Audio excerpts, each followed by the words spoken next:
Cheers.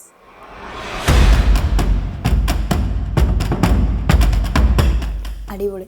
Touchings ഒന്നും ഇല്ലടേ. ഞാൻ വോട്ടിയാണ് അടിക്കുന്നത്. എനിക്ക് ഇഷ്ടപ്പെട്ട ഫ്ലേവർ മാജിക് മൊമെന്റ് ആണെന്ന് ക്ലിയർ കട്ടായിട്ട് പറയുന്നുണ്ട്. ഞാൻ വല്ലപ്പോഴും കഴിക്കുന്നുണ്ടെങ്കിൽ ഇഷ്ടമുള്ളത് മാജിക് മൊമെന്റ് ആണ്. സുധിച്ചേട്ടൻ മരിച്ചു കഴിഞ്ഞിട്ടാണല്ലോ ഞാൻ സെലിബ്രേറ്റ് ചെയ്യാൻ. ചേച്ചി ബിഗ് ബോസിൽ പോയത് വിധവകളെ റെപ്രസെന്റ് ചെയ്താണെന്ന് പറഞ്ഞിട്ടുണ്ടായിരുന്നല്ലോ. മദ്യപിക്കണമെന്ന മെസ്സേജ് ആണോ നിങ്ങൾ സമൂഹത്തിന്? ഒരിക്കലും മദ്യപിക്കണമെന്ന മെസ്സേജ് സമൂഹത്തിന് കൊടുത്തിട്ടില്ല. എന്റെ പേഴ്സണൽ കാര്യം ചോദിച്ചപ്പോൾ ഞാൻ പേഴ്സണൽ കാര്യം പറഞ്ഞു. അത് വിധവകളെ റെപ്രസെന്റ് ചെയ്ത് ഞാൻ മദ്യപിക്കുവാന്ന് നിങ്ങൾ പറഞ്ഞിട്ടില്ല. യൂട്യൂബിൽ ഹനാൻ എന്ന് പറയുന്ന ഒരാള് ചേച്ചിയെ കുറിച്ചിട്ട് പല കാര്യങ്ങൾ പറയുന്നത്, ഈ അബോഷൻ ചെയ്തു എന്ന് പല കാര്യങ്ങൾ. അപ്പൊ അതിനെ കുറിച്ച് ചേച്ചിക്ക് എന്താ പറയാനുള്ളത്? അല്ല, അങ്ങനെ ആണെങ്കിലും അല്ലെങ്കിലും ഇപ്പൊ ഇവർക്ക് എന്താണ് പ്രശ്നം? എന്നെ ബാധിക്കുന്ന കാര്യമല്ല, അല്ല എന്റെ മക്കളെ ബാധിക്കുന്ന കാര്യമല്ല, എന്റെ ഫാമിലിയെ ബാധിക്കുന്ന കാര്യമല്ല, സുധിച്ചേട്ടന്റെ ഫാമിലിയെ ബാധിക്കുന്ന കാര്യമല്ല. ഞങ്ങൾക്ക് ഇത്രയും പേർക്ക് ഒരു കുഴപ്പമില്ല, പിന്നെ ആർക്കാന്നേ? അല്ല, ഇവർ കൊണ്ടുവരട്ടെ, ആ 21 വയസ്സുകാരനെ ഇവർ കൊണ്ടുവരട്ടെ. ഒരാൾ വേണമല്ലോ. അല്ലെങ്കിൽ എനിക്ക് ആ 21 വയസ്സുകാരനെ അറിയാമെന്നല്ലേ ഇവർ പറയുന്നത്. സൗകര്യമില്ല പറയാം. ഞാൻ ബിഗ് ബോസിൽ നിന്ന് ഇറങ്ങിയപ്പോഴാണ് ഈ വിവാദം നടക്കുന്നത്. അതിന്റെ കാരണം എന്താണെന്ന് അവർക്കേ അറിയത്തില്ല. എനിക്കതിനെ പറ്റി ഒന്നും പറയാം.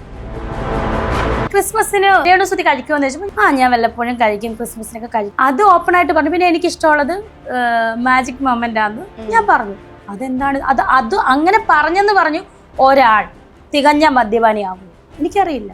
അതൊന്നും എന്നെ ബാധിക്കുന്ന കേസല്ല. കാരണം എന്നെ അറിയാവുന്നവർക്കറിയാം എന്താണ് ഞാൻ. രേണു ചേച്ചി തികഞ്ഞ ഒരു മദ്യപാനിയാണെന്ന് ദുബായ് പോലീസ് അറസ്റ്റ് ചെയ്തു. മദ്യപിച്ച് രേണുസുതി വഴിയിൽ കിടന്നു. അങ്ങനെ വല്ലതും സംഭവിച്ചായിരുന്നു? കഴിഞ്ഞില്ലേ ആ ഒരു വിവാദം കഴിഞ്ഞു. കുറെ വ്ളോഗർമാരിട്ട് അലക്കുവാണ്. രേണുസുതിയുടെ പപ്പ അടിക്കുന്നത് കൂറ ബ്രാൻഡ്, രേണുസുതി വലിയ ലക്ഷറി ബ്രാൻഡ്. ഞാൻ 3ാം ക്ലാസ്സിൽ പഠിച്ചപ്പോൾ നിർത്തിയതാണ് പപ്പ മദ്യം. എത്ര വർഷം മുമ്പിലായിരിക്കും പപ്പ ഇത് നിർത്തിയത്?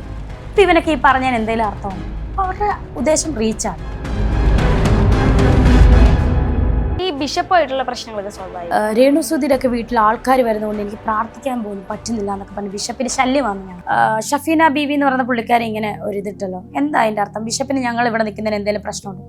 മോളെ, ഒരു പ്രശ്നമില്ല. ഞാൻ ഒരിക്കലും ഒരു വ്ളോഗേഴ്സിനോട് അങ്ങനെ പറഞ്ഞിട്ടേ ഇല്ല. രേണുസുതിയെ ഇന്ന് ഈ നിമിഷം വരെ ഞാൻ ഇപ്പൊ കുറ്റപ്പെടുത്തുന്നേ ഇല്ല. നേരത്തെ ഒക്കെ കുറെ കുറ്റപ്പെടുത്തിയായിരുന്നു. അപ്പൊ ഇപ്പോഴും ഓരോ വ്ളോഗർമാർ എന്നോട് ചോദിക്കാറുണ്ട്, രേണുസുതിയെ കുറ്റം പറയാൻ ഫാദർ വരുമോ? അപ്പൊ ഞാൻ പറഞ്ഞു, ഞാൻ ഇനി ഒരു ഇതിനുമില്ല എന്നാണ് അദ്ദേഹം, ആ പിതാവ്, എൻ്റെ ചേച്ചിയോട് ഫോണിൽ സംസാരിച്ചത്.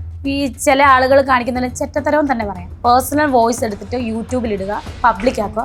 അങ്ങനത്തെ ചെറ്റത്തരം എൻ്റെ കയ്യിൽ ഇല്ലാത്തത് കൊണ്ട് ഞാനിത് പബ്ലിക് ആക്കുന്നുമില്ല. എൻ്റെ ഫോണിനകത്ത് റെക്കോർഡ് അദ്ദേഹം പറഞ്ഞത് ഞാനിത് പബ്ലിക് ആക്കും.